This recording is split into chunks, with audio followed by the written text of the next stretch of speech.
everyone, welcome to Inbound Hours, episode 6. Today we'll be talking about personas. Okay, as promised.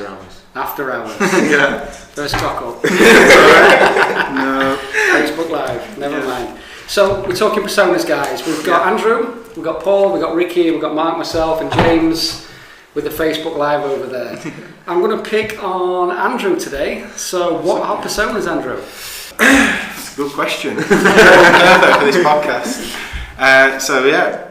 Personas, you may or may not know, are the things we use to sort of direct inbound marketing. They're sort of very much at the core of everything we do, especially from a content perspective. If you know anything about inbound marketing, you'll know it's about answering problems, solving what we call pain points. And these pain points are just tied very, very closely to this thing that we call a persona. It is a person. It's meant to be what you see as sort of your ideal customer. Not necessarily the people you deal with day to day, but the people that you want to be dealing with. Okay. And what it actually does is centralises your focus from a marketing perspective, so that you're just aiming at 1 to 3 maybe types of people, as opposed to, you know, if you're a business owner, you'll know you've got hundreds of different types of customers. You might have one great customer, but they're very unique. And even though they're a great customer, it's not worth spending all your marketing on their likes and what they struggle with, because they're so unique. So what this does is brings it a bit back to the first step, and it just goes, right, we've got 2 or 3, let's spend our time and get the most bang for our buck in a marketing sort of terms for those people. And that's why we make it. Is this a fictional person then? Does this persona have a name? Yeah, it can be. I mean, good advice is, if you have got a great customer who you want more of, you can base it exactly on this person. So it can be a real person. Okay. Whether or not you use their real name, it's up to you. But it's usually semi-fictional, they say. Semi-fictional representation. You can add in. You're speaking to your real customers. We'll go on to this later, but when you're actually building your persona, you should be speaking to your customers. So the stuff that's in the persona is from reality. The pain points are from reality, and then the behaviours as well as reality, isn't it? That's an important bit as well. Like getting your head around. When I first started with working in inbound, was like you include a day in the life of the persona, so that you know, like, down to what they've just gone through when they're reading a blog, like on the train, like that. I don't know. They're jealous that their husband's staying at home that day or whatever. Then you know what mindset they're in, and it helps resonate more. That's the difference between a persona and a target audience. Like the traditional marketers, like, who's your target audience, and that's based on demographic sort of data and such like, whereas a persona takes that and goes deeper, doesn't it? It goes into the person. What's his personal goals and ambitions, what's his challenges, what's his day look like, and that's how we go deeper and produce better content, really, isn't it? Well, and you need that to do inbound, because we are writing about the very bottom of the funnel stuff about how a marketer can increase conversion rate, for example, but we also need to be writing about the stuff way before they even get to conversion rate, just about struggling to get things signed off or becoming a better marketer, improving the CV. You wanting to talk about the things that they deal with in and out of work, because that's the stuff that's going to cut through and really speak to people. It's very personal to them.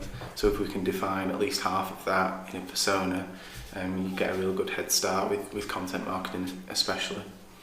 Okay, what does it look like? Is it just a Word document?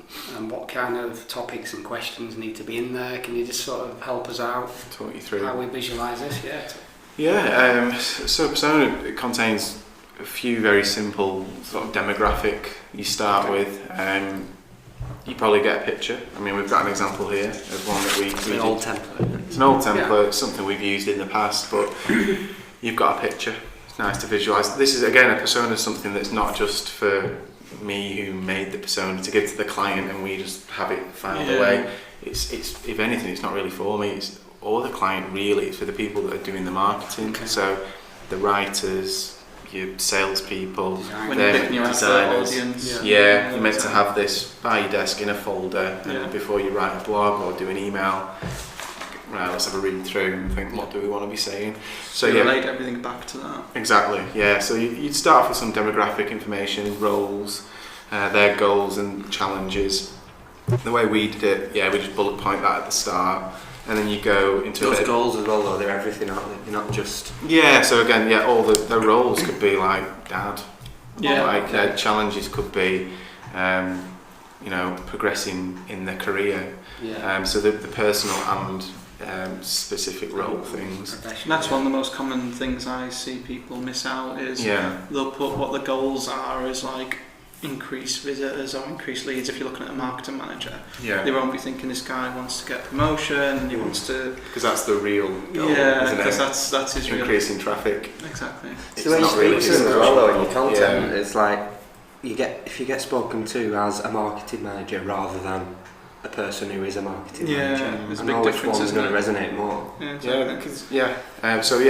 We'll just quickly run through. So we have the overview stuff, a bit of demographic information, so age, location, so the city centre people, do they live out in the countryside, company size and sort of industries, and income and things like that. So you're sort of placing this person, so their income could dictate what they do outside of work and their sort of attitudes to work itself. And then we just run through things like the challenges, the goals, pain points, which is a big one, which everyone probably talks about in relation to personas. The day in the life, as Paul's mentioned, is a really good one. They're fun. You can get pretty creative with them. And the main aim of those is just to know, when's this person checking their email, when are they checking social media, what do they do when they get home. You've got people that get home and carry on working, get home and learn. You've got people that get home and completely forget about work. And especially things like e-commerce, that's where people do switch off and aren't thinking particularly about what they're doing in the day. So that all ties into when you send your emails, when you launch things, when you're trying to actually speak to these people. Where do they hang about? Are they on Facebook? Are they on Twitter? That's it, What social platforms do they actually bother being on? And that can be quite hard to find out at first, and it does change constantly. Are you finding that out then? How do we find that out there? Like, how are you? You've got to just be in those platforms. If you're in Twitter, have a scrape around, search hashtags and jump in profiles, see who's actually speaking on these platforms. The best way to start internally is to speak to customers. We try our best to sort of interview best customers for clients and ourselves and ask them directly. That can come. It's sometimes, if you're working in-house, you've probably got some sort of relation with the customer service team or the sales team. I'd have to speak to them and find out who they've got good relationships and try and have a joint call with them. If you don't have any access to that, I think you've got to get out there, get on LinkedIn, get on Facebook, get on Twitter, Google+, have a look around in your industry, look at some influencers and who are following those people, look at their profiles. What are these who I thought they were?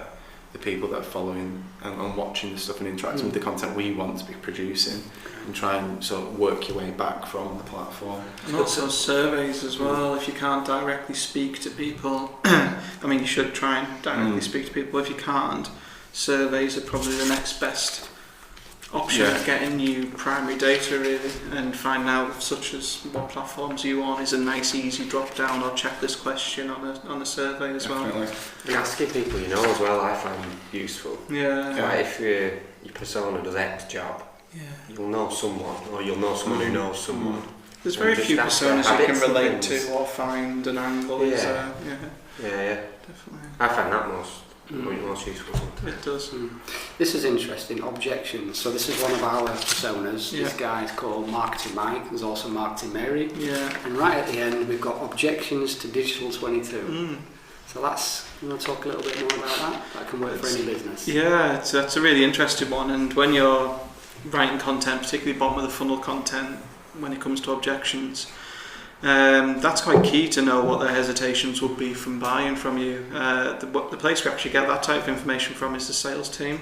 So who are the people selling to this particular persona?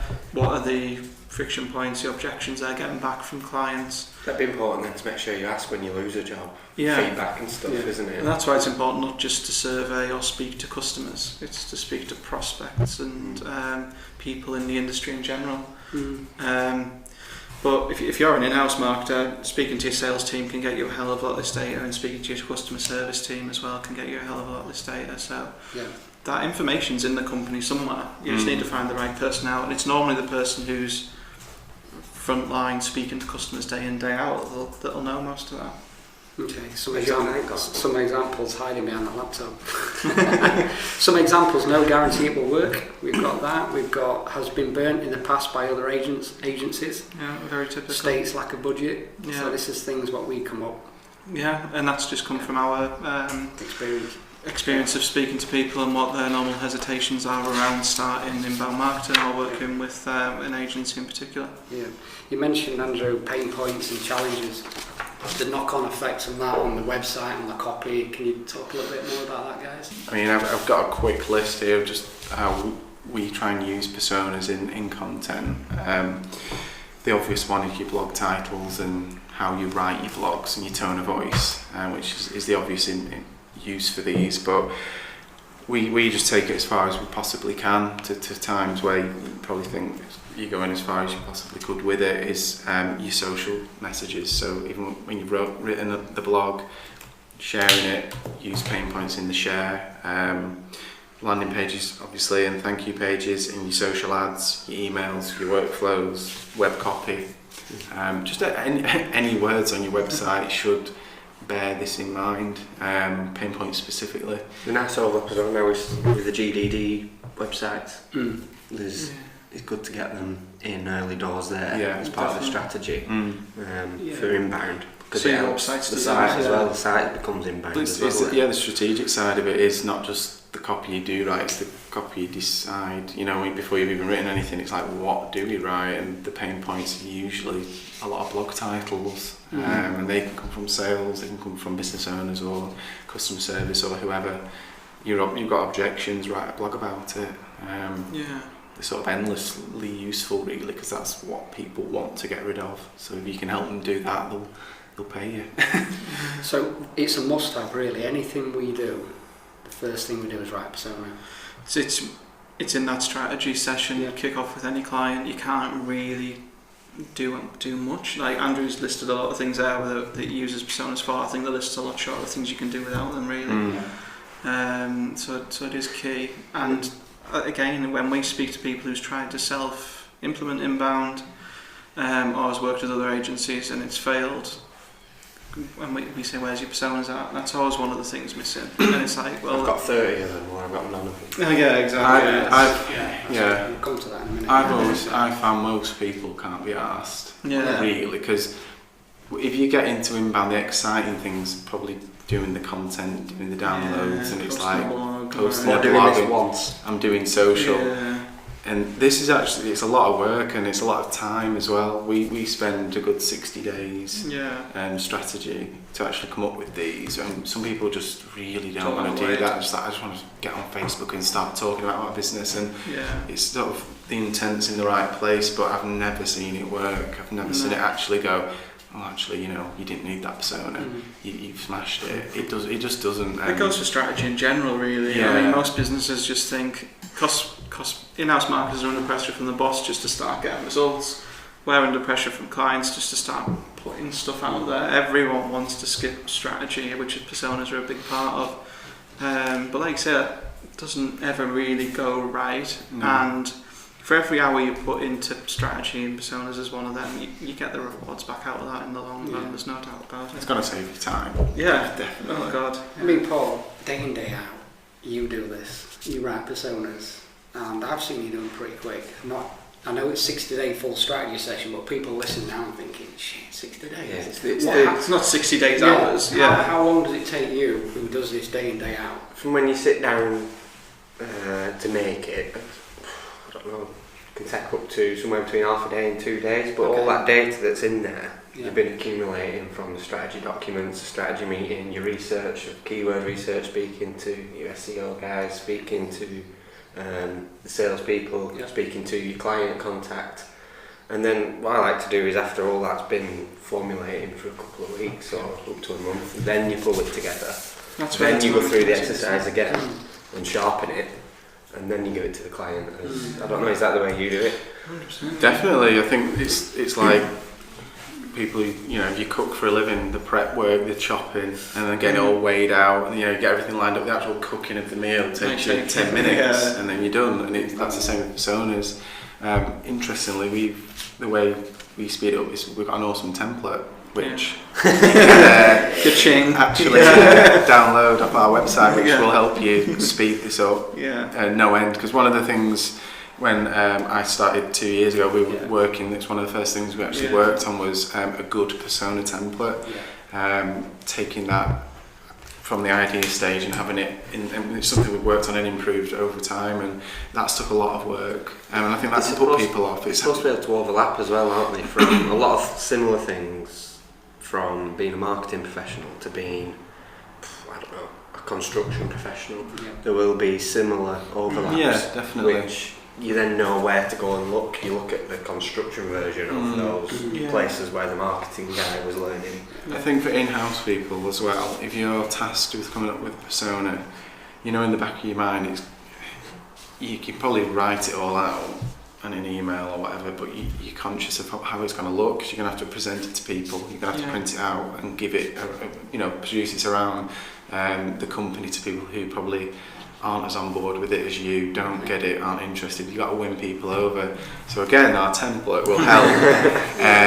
It's a one-page document. It's very well designed and easy. You can interactively sort of edit it and print it out, and that's gonna it will make it concise for you. So you're not going to be writing reams and reams, but also you can save it and send it around your company.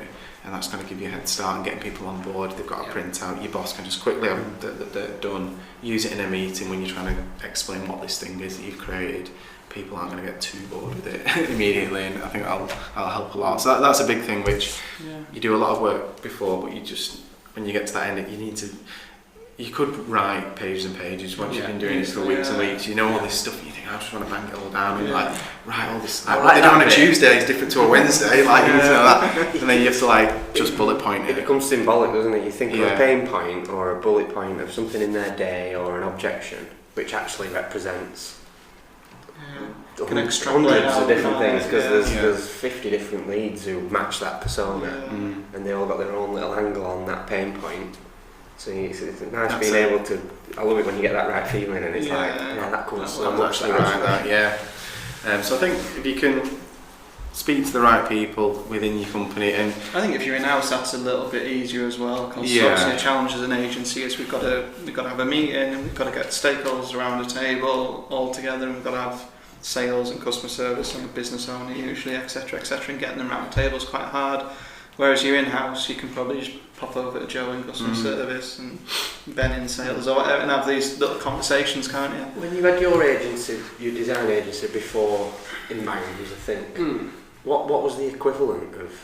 Because I've only ever known this. We call them avatars, but back then we didn't have marketing market, just a general overview of a target market. Is it target market again? Yeah. A lot of this is emotion based, family based, or challenges. So it's so much more in depth. We used to do top level avatars.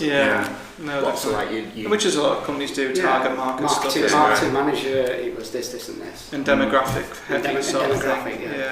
Age between this and this. It's interesting. I think with personas, it goes from, whilst they are called marketing professional, marketing Mike, the actual content isn't about the role, it's about the person. I think that's how it's different, isn't it? You're sort of trying to get through to somebody outside of work, really, so that you're sort of sticking around. Definitely. The way Inbound works as well, isn't it? The people it bites with is the people who are looking, who can't resist looking at the work emails, who are reading about work things. And they're the ones that are going to convert and actually work with someone and actually make the move. Interestingly, something I've advised people to do who try and make these themselves is, if you're a one-man band marketer and you're an uphill struggle to sort of sell inbound to your company, but you believe in it and you've got all these ideas, I would say before booking with your sales team or customer service, your boss, all these people that you're not going to do, actually just make your own, your persona on your assumptions, and take that round and get everyone to disprove what you've put down and say, is that right, is that right? If you show that to your boss, if he goes, that's all wrong, this is what you should do, You've got you're that on info board as well, and haven't you've you? got that Yeah. communication stream. Yeah. So I'd say as an easy step, download a template, fill it out with what you think, top of your head, what you've learned since you've been in your role, do a bit of research but nothing major, and send it round. And if it gets slated, that's awesome. That's You've triggered people. That's And feedback still, isn't it? and then you start that ball rolling and be like, what is this, what are you doing? People will be surprised as well. People will go, "Oh, my missus does this. Yeah. I'll show it her." Yeah, exactly. And then you start that communication going. One thing we never did, we never evolved it, we'd write it, Mm. and that'd be it forever. Yeah. Where I know we were constantly evolving. We find something out about persona, we update it on our system, Yeah. and it's constantly evolving. So that's something to. Like Yeah, anything to that's- do with strategy or research, extremely hard to nail 100% first time, isn't it? It's really Oh, God, unlikely. And habits change as well. And actual changes rather than you just being slightly off the mark as well. So it is good to review them once a quarter. It depends on your business and your volume and stuff, but once a quarter, And once if every they're 6 working months, as I well. think. Yeah. I've always found that if you launch something, you're going to get your leads through, and that's great. And you'll get some that are absolutely bang on the money marketers, and you'll get a handful of people that are nothing what you expected, or there's a load of salespeople when you were aiming for marketers, and you think, actually, well, they are now. We're talking to loads of, and you think you just got to watch what comes. Is that in. where the PA came from? Because we had, I remember being confused when I first joined about why are we not targeting the business owner? We've got a business owner persona there that we don't use.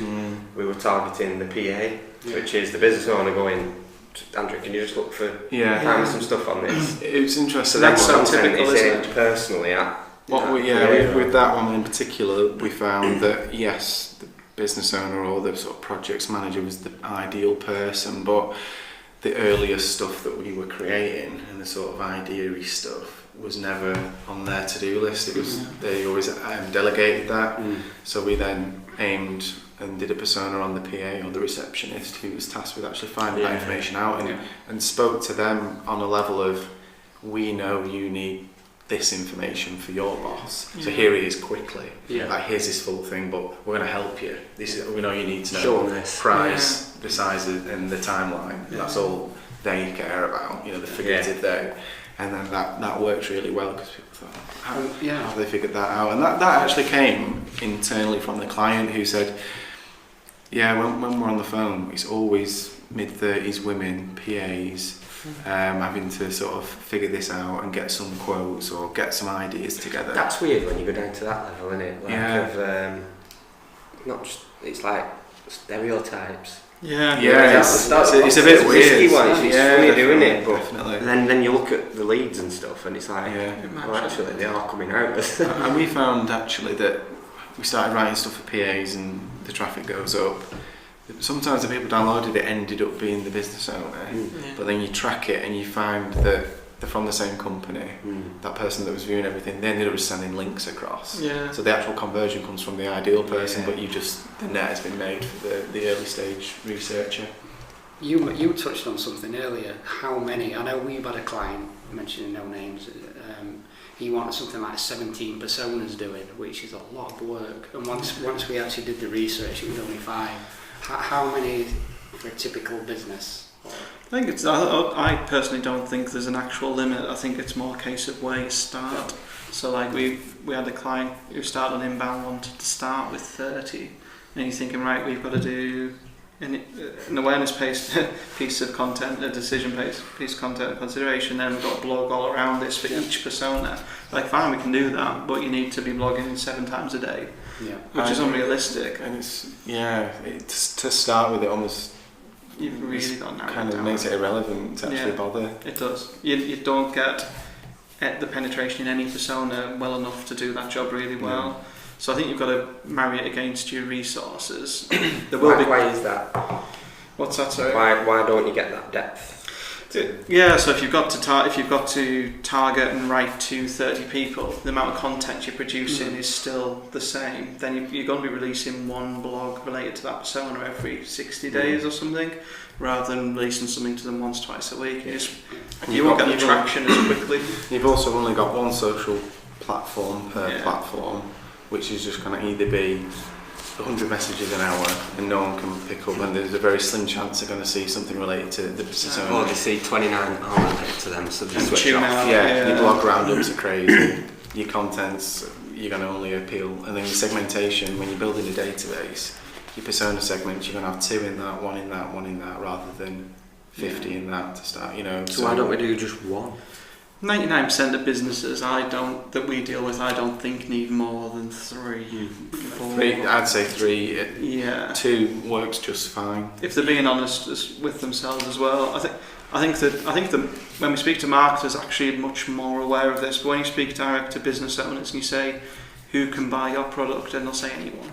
Like, well, maybe, but I think not very likely, or not in a lot of volume. If you just spoke really well to this one person, you'd sell a lot more. I think it scares business owners to switch people because off. you're saying don't sell to everyone in their heads, but we're not saying that. We're saying sell better. There's enough.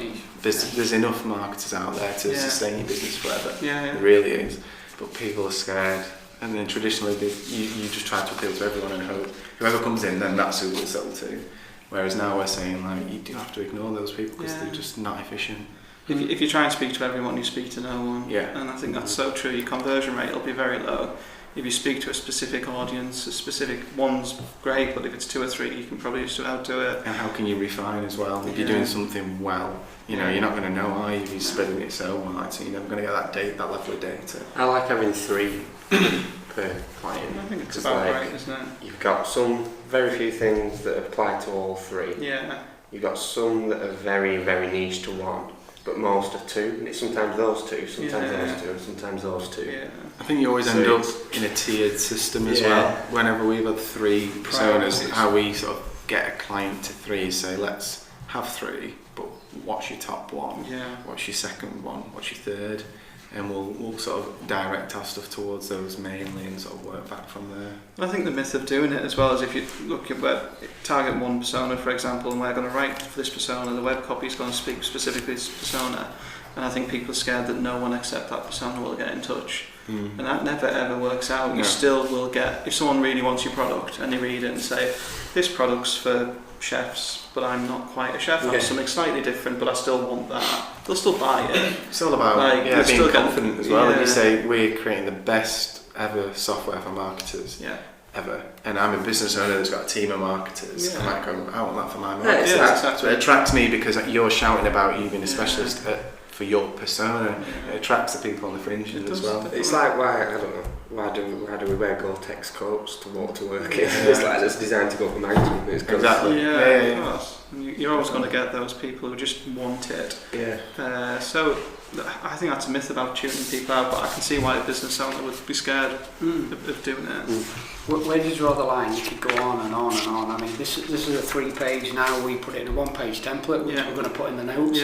Can we also put in the notes a template filled in so the guys can see what we actually will do? Probably just put one of ours on there. Yeah, put one of ours on there. So where do you draw the line? 1 page.